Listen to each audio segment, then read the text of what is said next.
خب بچه ها، همونطور که گفتم من امروز میرم زمین رو میکنم و یه راه برای فرار آماده میکنم که فردا فرار کنم. تو هم اینجا مریض باش زامی، تو هم برو حواسی بقیه بر.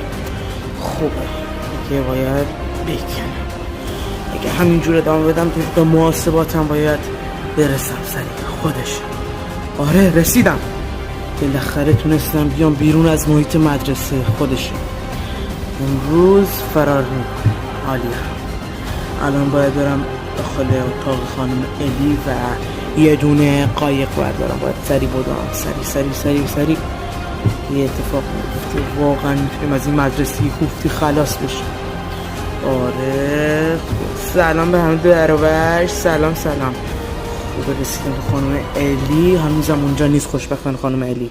هم قایق برش دارم. همینه، ما فردا فرار میکنیم، منتظر باشید.